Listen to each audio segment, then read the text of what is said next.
What's up, ladies and gentlemen, boys and girls of all ages? This is That PlayStation Gamer, and today we are talking about that state of play, or so I'm going to be brutally honest here, kind of the state of mid.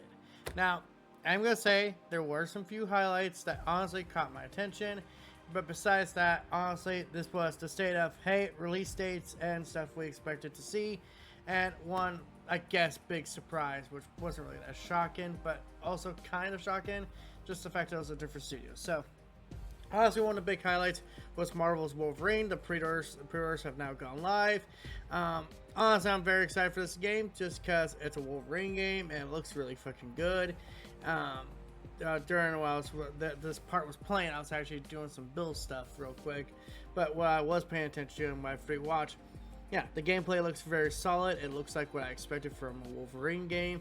Very brutal, very violent, very much to the Wolverine character as it can be.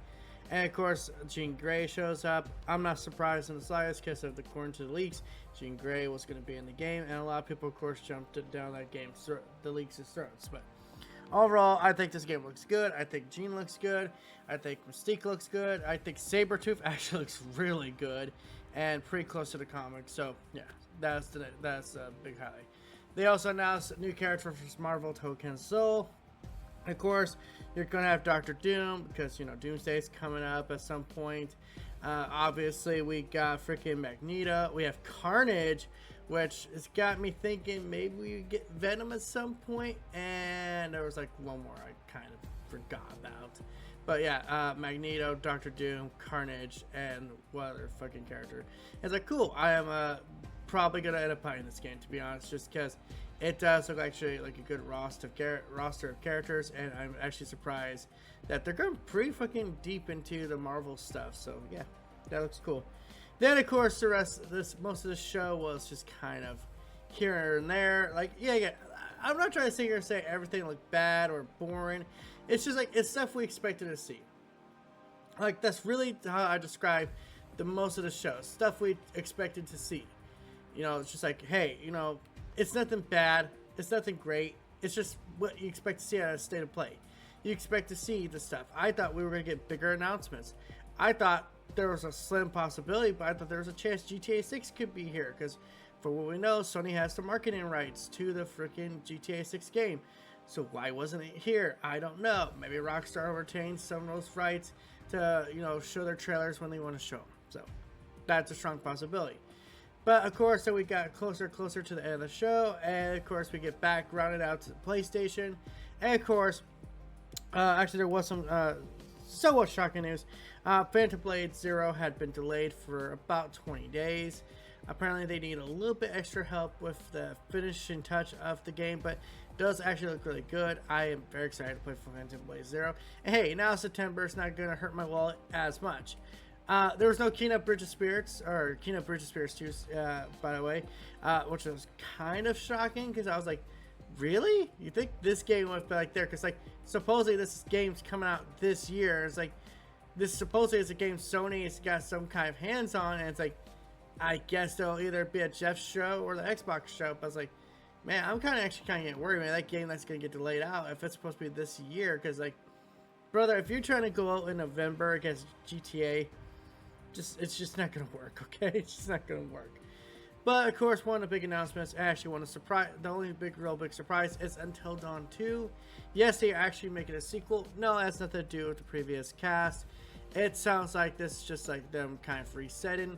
It's actually made by Firesprite, which is also the studio that has nothing to do with the original. You know, the original Until Dawn team, I don't even think they're around right now. If they are, I think they're the team that's working on that Star Wars game that like a while ago we heard about, but it's like, yeah, this was actually kind of shocking, and honestly, I kind of like the idea behind this one too, just because like I like the tropical killer, you know, kind of like almost B-list popcorn movie vibe it's going for, just like with the first one. So yeah, I'm actually kind of excited for Until Dawn 2. Then of course they end out the show with over 20 minutes of gameplay for God of War Faye. And I told people this was going to be the big one. This was their big surprise. because first off, we're in the God of War 30th anniversary, or I believe 20th, 30th, whatever. The 10 plus. But yeah, it looks really good. It looks really good. No release date for this game. It sounds like this one's still a whiles away, but not like too far away. I could see this being 2028, maybe. With this one, I have the suspicious feeling that this one is going to be towards the end of this generation. I just got that strange feeling. So yeah.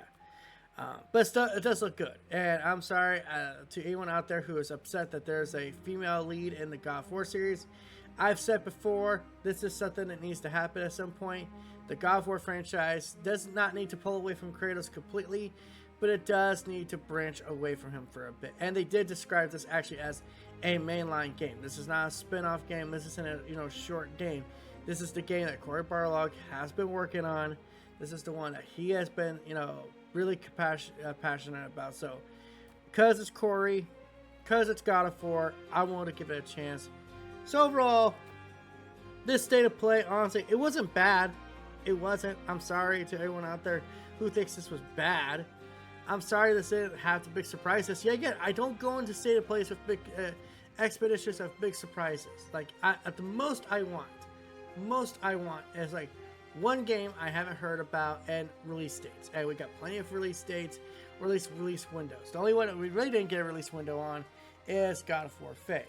And it is kind of interesting now how I just realized this year we've gotten 2 God of War projects that were still probably a whiles away. The God of War remake trilogy of the Greek trilogy. We get God of War Faye sometime probably towards the end of this generation. Then, of course, we got God of War Sons of Sparta, which was a stealth drop. So, yeah, overall, I would say, again, mid state of play, nothing amazing, nothing bad, just what I come to expect at this point. I don't expect anything amazing. I don't expect groundbreaking announcements. I expect Sony to stick to relatively, within the year or the time period they're talking about when these state of plays take place. So let me know, what is you guys' most anticipated game from the state of play? Do you have any games you're excited for? Are you excited for Marvel's Wolverine, God of War Faye, even Marvel Token Soul? I'm gonna be honest, that one's kind of growing on me now, especially now that this Carnage is there, because I want Venom. So please, can we get Venom at some point? They did say there's one more hero team that's supposed to be announced, so here's hoping. So until next time, guys, this is That PlayStation Gamer signing out. Don't forget to like, comment, subscribe, and all that YouTube algorithm